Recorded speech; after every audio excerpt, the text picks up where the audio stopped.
বাংলাদেশ ই-স্পোর্টসে কার অবদান আছে? সাইকো আর রাহাত। Flicker or জায়ন? রাহাতের যাত্রা শুরু ই-স্পোর্টসে এক্সট্রিম এক্স এর মাধ্যমে। কিন্তু এটা সকলে জানেন। রাহাতরে আমরা প্রায় পাই হচ্ছে রেড ডাউন গিল থেকে। তখন ওর নাম ছিল ওকে ভাই কিডো। ওকে ভাই কিজু ভাইয়ের ওখানে কমেন্ট করতো গিভ মি হ্যাঁ। আলোক। साला ये दुख का खत्म नहीं होता बे।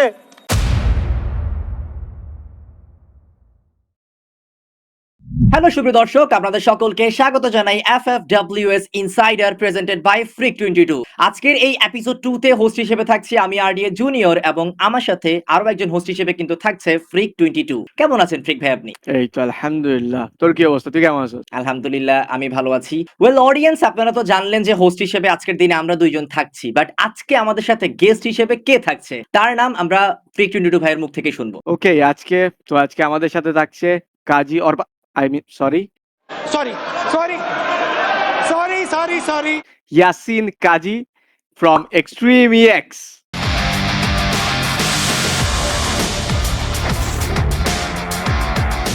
Okay, তো Kazi welcome to FFWS insider show. কি অবস্থা তোর? কেমন আছো? এই তো ভাই আলহামদুলিল্লাহ, আপনার কি অবস্থা? তো আলহামদুলিল্লাহ চলে।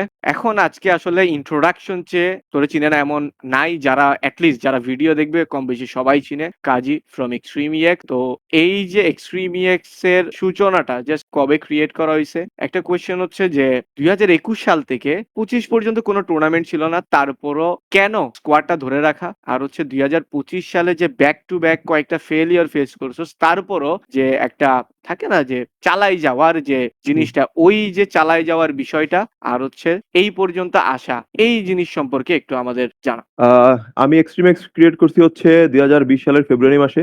তারপর থেকে হচ্ছে তখন তো আন্ডারডগ ছিলাম। তারপর আস্তে আস্তে 21 সাল যখন এফএফবিসি আসলো, তখন এফএফবিসি তে আমরা কম্পিট করি। এফএফবিসির পর থেকে আসলে লম্বা যে ব্রেকটা, এটাতে আসলে অপেক্ষা করতেছিলাম যে কখন টুর্নামেন্ট আসবে, কারণ এই টাইমে আসলে মোটামুটি সবাই ফ্রি ছিলাম আমরা।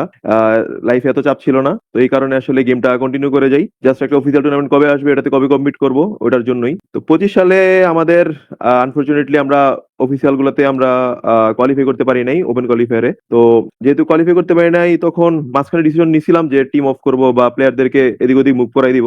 বাট তখন আবার চিন্তা করলাম যে এতদিন পর্যন্ত 4-5 বছর যেহেতু কন্টিনিউ করে আসছি, আরেকটু দেখি যে এখনো তো মানে আবার টুর্নামেন্ট তো ব্যাক টু ব্যাক আসতেছে, আরেকটু ট্রাই করে দেখি কিছু করা যায় নাকি। তো ওই হোপটা নিয়ে আর কি 26 সাল পর্যন্ত কন্টিনিউ করা। তো 26 সালে তো মোটামুটি সবগুলো অফিসিয়ালি ট্রাই করতেছি ভালো কিছু করার, মোটামুটি চলতেছে। তা একদম টপ নচ না গেলেও মোটামুটি আশানুরূপ পারফরমেন্স পাচ্ছি। সামনে আশা করি আরো ভালো কিছু করব। ওকে, আচ্ছা, এফএফবিপিএল সিজন 2 তে আমরা জানি যে আপনারা হচ্ছে থার্ড পজিশনে শেষ করেছেন এবং এফএফবিপিএল সিজন 3 তে এসে হচ্ছে আপনারা চ্যাম্পিয়ন। সো সিজন 2 থেকে শুরু করে সিজন 3 এর মধ্যে দলের মধ্যে এমন কি ঘটেছে যে একেবারে #3 থেকে #1 এ হচ্ছে আপনারা চলে এসেছেন?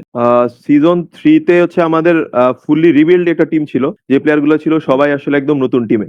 তখন যে #3 করছি, এটা আসলে অনেক, কারণ একদম শর্ট টাইমের মধ্যে আমরা #3 করছি মোটামুটি একটা ভালো পারফরমেন্স দিয়ে।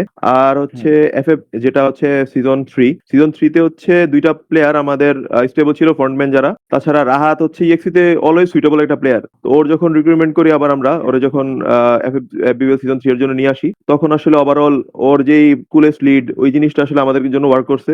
এই সব মিলে আর কি চ্যাম্পিয়ন হই আমরা এফএফবিপিএল সিজন 3 তে। ওকে। তো Okay, fine. যেহেতু রাহাতের কথা এখানে আসছে, আমি একটা জিনিস আমি জানি যে রাহাতের যাত্রা শুরু ই-স্পোর্টসে এক্সট্রিম এক্স এর মাধ্যমে, কিন্তু এটা সকলে জানেন যে আসলে যাত্রাটা কিভাবে শুরু হয়। তো এটা একটু অ্যাজ এ লিডার আমি তোর মুখ থেকে শুনতে চাইবো যে আসলে মানে ওর যাত্রাটা শুরু কিভাবে। রাহাতের যাত্রা শুরু হচ্ছে, রাহাতরে আমরা প্রায় পাই হচ্ছে রেড ডাউন গিল থেকে। রেড ডাউনে তখন ও একটা আন্ডারডগ টিম ওকে ভাই স্পোর্টসে খেলতো। তখন ওর নাম ছিল ওকে ভাই কিডো। ওকে বা কিডো, হ্যাঁ। ওই যে তখন আজু ভাইয়ের ওখানে কমেন্ট করতো গিভ মি হ্যাঁ, আলোক। হ্যাঁ, তখন ও হচ্ছে আমাদের আমাদের একটা ওল্ড মেম্বার ছিল ইএক্সি মেহেদি ভাই। তো ওনার সাথে প্রায় গ্যাং খেলতো, ওনার সাথে গেম খেলতো ও। তো একদিন মেহেদি ভাই ইনভাইট দেয়, তারপর থেকে আর কি আমার সাথে ওর তখন ওই জায়গা থেকে র্যাঙ্ক খেলার শুরু হয় ওর সাথে। তখন প্রায় ও মেসেজ দিত র্যাঙ্ক খেলার জন্য। তো তখন থেকে আর কি খেলা ওর সাথে শুরু হয়। তখন মানে গেম খেলতে খেলতে র্যাঙ্ক সিএস এগুলো একসাথে খেলতাম, তো মোটামুটি একটা ভালো বন্ডিং হয়ে যায় ওর সাথে। আর আমি ছোট ভাইয়ের মতো দেখতাম। তখন একদিন যখন ওকে ভাই স্পোর্টস অফ হয়ে যায়, তখন ও আমার বলতেছে টিম তো অফ হয়ে গেছে ভাই, এখন কি করা যায় বুঝতেছি না। তখন আমি হচ্ছে আরেকটা টিম, মানে আমাদের আরেকটা টিম ছিল ইএক্স আইকনিক। তো ওইটাতে হ্যাঁ, ওইটাতে আর কি আমি ওরে রিক্রুট করি, কারণ আমাদের মেইন লাইন আপে তো প্লেয়ার স্পেস ছিল না, তখন আমি ওরে ইএক্স আইকনিকে দেই খেলার জন্য। তো ওর ওরকম পটেনশিয়াল ছিল আগে থেকে, মোটামুটি ও ভালো খেলতো। তো ইএক্স আইকনিক থেকে যখন ইএক্স আইকনিক, কিন্তু ও অনেক সিরিয়াস ছিল গেম নিয়ে, বাট বাকি যে প্লেয়ার গুলো ছিল ওরা একটু কম সিরিয়াস ছিল। তখন আমারই ভালো লাগতেছিল না যে ও এত সিরিয়াস, ওরা বাকিরা এত সিরিয়াস না। তারপর আর কি আমি ওরে ইএক্স মেইন লাইন আপে নিয়ে আসি। তারপর থেকে হচ্ছে ও নিজের ইমপ্রুভ করছে, আমরা ওরে পুশ করছি ইমপ্রুভ করার জন্য। ওরকম ভাবে আর কি ও এতটুকু পর্যন্ত আসা, ওর এক্সট্রিম এক্সে আর কি এতটুকু পর্যন্ত আসছে ও এরকম ভাবে। বুঝতে পারি। তো এরপরে যদি এর সাথে রিলেটেবল আরেকটা কোয়েশ্চেন বলি, যে প্রিভিয়াস বিপিএল সিজনে রাহাতকে নিয়ে চ্যাম্পিয়ন টাইটেল ক্র্যাক হইছে, হয়তো বা এটাই বেসিক্যালি ফার্স্ট অফিসিয়াল টাইটেল, এটাই তো আমরা বলতে পারি যে এটা হ্যাঁ। এক্সট্রিম এক্স এর ফার্স্ট অফিসিয়াল টাইটেল। এখন চলমান যে এফএফডব্লিউএস চলতেছে, এই জায়গায় রাহাত কিন্তু আবারও টেকের হয়ে খেলবে, এক্সট্রিম এক্স এর হয়ে না। তো এই যে রাহাতের যে শূন্যতা, এই শূন্যতাটাকে তুই কিভাবে দেখি? আহ, রাহাত হচ্ছে মানে রাহাত যে এফএবিপিএল খেলবে, এটা হচ্ছে প্রথমে আমরা শিওর ছিলাম না যে রাহাত এফএবিপিএল আমাদের সাথে খেলবে। তো পরে হচ্ছে আমরা ম্যানেজমেন্টের সাথে কিছু কথা হইছে, তো ওখানে কিছু রুলস চেঞ্জ হওয়ার পর তখন আমি লাস্ট দিন যেদিন এফএবিপিএল শুরু হবে এর আগের দিন আসলে আমি এটা কনফার্মেশন পাই যে রাহাত আসলে খেলতে পারবে এফএবিপিএল। তো তখন আর কি ও যখন খেলবে তখন আমরা অবশ্যই হ্যাপি ছিলাম, কারণ ওর সাথে তো আমাদের অন্যরকম একটা বন্ডিং। আর হচ্ছে ও আবার এছাড়াও মানে এফএবিপিএল এর জন্য কয়েকদিন আমাদের সাথে এমনিতে খেলছিল গেম, তখন মোটামুটি খেলা যখন দেখতেছিলাম যে শর্ট টাইমের মধ্যে খেলা ভালো যাচ্ছে, তখন থেকে আমরা আশাবাদী ছিলাম যে এফএফপিএল এ ভালো কিছু হবে। আর এফএফডব্লিউএস এর বিষয়টা হচ্ছে, হ্যাঁ, রাহাত যেহেতু এখানে আইজি লিঙ্ক করছে এফএফবিপিএল এ, আর সাইকো আর রাহাতের রোল তো পুরো আলাদা, কারণ সাইকো একটা টিমের ফ্রন্ট মেনে খেলতো, আর হচ্ছে রাহাত হচ্ছে যেকোনো রোলে সুইটেবল। তো সাইকো এখানে এসে আসলে মানায় নিতে একটু কষ্ট হচ্ছে ওর। আর হচ্ছে আবার এদের রাহাত যেহেতু আইজি লিঙ্ক করছে, হঠাৎ করে আবার শর্ট টাইমের মধ্যে তুসিন আবার আইজি লিঙ্ক এ সুইচ করছে, তো দ্যাটস ওয়াই একটু প্রবলেম হচ্ছে এফএফডব্লিউএস আমাদের এই বিষয়টা নিয়ে আর কি। বুঝতে পারছি। আমি হচ্ছে একটা আইকনিক সুইচিং সম্বন্ধে হচ্ছে জানতে চাইবো। লাইক উই অল নো কি রাহাত এক্সট্রিম এক্স এ আসার পরেই কিন্তু একটা ডিফারেন্ট ফ্লোতে তারা হচ্ছে এফবিপিএল সিজন 3 খেলছে। সো কখন হচ্ছে আপনাদের মাথায় এই বিষয়টা আসছে, অথবা কখন চিন্তা ভাবনা করা স্টার্ট করছেন যে লাইক এরকম একটা সুইচিং করা যায়? লাইক যখন রাহাত এক্সট্রিম এক্স এ আসছে তখন কিন্তু ফ্লিকার ছিল এক্সট্রিম এক্স এ, সো ফ্লিকার ট্যাকে চলে গেছিল, দেন রাহাতকে হচ্ছে আপনারা নিয়ে আসছিলেন হচ্ছে এক্সট্রিম এক্স এ। এই সুইচিংটা নিয়ে হচ্ছে আপনাদের প্ল্যানিং কবে থেকে চলতেছিল, অথবা ওই সময় এই সুইচিংটা নিয়ে হচ্ছে আপনাদের মাথায় কিরকম প্ল্যান কাজ করতেছিল? ফ্লিকার একদিন হঠাৎ করে বলতেছিল, ভাই টেক থেকে তো আমাকে অ্যাপ্রোচ করতেছে, আর এখানেও তো পারফরমেন্স হচ্ছে না এমন না, বাট হচ্ছে, বাট টাইম লাগবে। এখন এই টাইমটা নেওয়া কি ঠিক হবে নাকি? ও আসলে কনফিউশনে ছিল। তখন আমি ওকে বলতেছিলাম যে তোমার যদি মনে হয় ওখানে যাওয়া বেটার তাহলে তুমি যাও, মানে কোনো প্যারা নাই এটা নিয়ে। তখন হঠাৎ করে বলতেছে যে আমি তখন বলতেছিলাম আর কি যে তাহলে আমাকে, তাহলে তোমরা তো 4 জন খেলবা, তো রাহাত তো হয়তো বা তোমাদের সাথে খেলাবা না, হয়তো বা ও ফিফথে থাকবে, তো তোমরা হচ্ছে ওরে আমাকে দাও, তাহলে তোমরা 4 জন কন্টিনিউ করো। তখন আমি রাহাতের সাথে তখন মানে খুব শর্ট টাইমের মধ্যে ওর সাথে আমার কথা হয়, তখন ও চাইতেছিল যে না ঠিক আছে, আমার তো ওখানে খেলা হচ্ছে না, আবার ওখানে আমি রেগুলার খেলবো না, তো ওই হিসাব করে ও রাজি হয়ে গেছিল যে ও আসবে আর কি ইএক্সিতে। তারপর কিছু কিছু বিষয় ছিল, কমপ্লিকেটেড বিষয়, তো ওই কারণে আর কি মানে পরে আর এটা কন্টিনিউ করা হয় নাই। বাট আমরা তখন এফএফবিপিএল রেজিস্ট্রেশন করে ফেলছিলাম রাহাতকে নিয়ে, তো যখন রেজিস্ট্রেশন করে ফেলছি তো লাস্ট মোমেন্টে তো চেঞ্জ হইতেছিল যে আমরা রাহাতরে ছাড়াই খেলবো, কিন্তু পরে একটা রুলস চেঞ্জ হয়, তো রুলস চেঞ্জ হওয়ার কারণে পরে রাহাত আর কি আমাদের সাথে এফএফবিপিএলটা কন্টিনিউ করে। ওকে, ওকে, ইন্টারেস্টিং কাহিনী।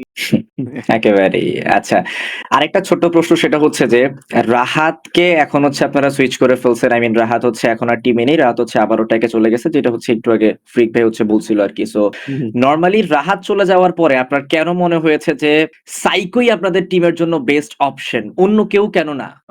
রাহাত চলে যাওয়ার পর বিষয়টা এমন না, আমরা হচ্ছে যে টাইমে আসলে রাহাত টিম চেঞ্জ মানে রাহাত আমাদের সাথে খেলবে না এটা শিওর হয়েছি, ওই টাইমটা ছিল একদম ভেরি শর্ট টাইম, মানে ওপেন কোয়ালিফায়ার হচ্ছে রেজিস্ট্রেশন শুরু হয়ে গেছে এরকম একটা টাইম। তো ওই টাইমে তো আমার কাছে ওরকম অপশনও নাই যে আমি অনেক অপশন আমি খুঁজে বের করবো একটা প্লেয়ার, ওরকম সুযোগ আমার কাছে ছিল না। তো আবার হচ্ছে আমার প্লেয়ার লাগতো হচ্ছে নেডিং রোলে, নেডিং বা নেডিং আইজিএল অথবা জাস্ট নিডার, এরকম টাইপের একটা প্লেয়ার লাগতো, বাট এই টাইপের প্লেয়ার আসলে আমি পাইতেছিলাম না। তো সাইকোর হচ্ছে ইন্ডিভিজুয়াল গেম প্লে আসলে আমি অনেক আগে থেকে ফলো করি, তো ওর খেলা ইন্ডিভিজুয়ালি অনেক ভালো। আবার তো আমি ওর সাথে কথা বলি পরে যে ও আসলে নেডিং বা নেডার বা সাপোর্টারে কেউ মানে খেলতে পারবে নাকি, পরেও বলে যে ভাই চেষ্টা করলে পারবো, মোটামুটি কয়েকবার ট্রাই করছিলাম, মোটামুটি হয়, বাট একদম প্রপারলি চেষ্টা করা হয় নাই কখনো। তো তখন যেহেতু ওর ইন্ডিভিজুয়াল খেলা ভালো, তো ওই হিসাব করে আর কি ওরে আমি টিমে রিক্রুট করি পরে, যেহেতু একদম অপশন ছিল না হাতে। ওকে, আচ্ছা, ওকে। তো বুঝতে এই পারছি। যে এখন তুইও নাই, হুম। তারপরে রাহাতও নাই, তারই সাথে হচ্ছে এখন যে এনভায়রনমেন্ট, এখন যে টিমটা আছে বেসিক্যালি এফএফডব্লিউএস লাইনআপে এটাতে অ্যাকচুয়ালি লিড কে দিচ্ছে? এখন এলএনএম এ লিড দিচ্ছে হচ্ছে তুসিন, কারণ ওর মোটামুটি একটু লিডিং এক্সপিরিয়েন্স ছিল, কারণ বাংলাদেশেও লিড দিয়ে আসছে, আইএক্সি তেও শর্ট টাইম একটু লিড দিছিল, তো হিসাব করে ও লিড দিচ্ছে আর কি। সো ফার কিন্তু যথেষ্ট পরিমাণে ভালো যাচ্ছে। তাইলে আমাদের নিউ লিডার নাকি বলা যায়? হোপ সো, হ্যাঁ। Hope so.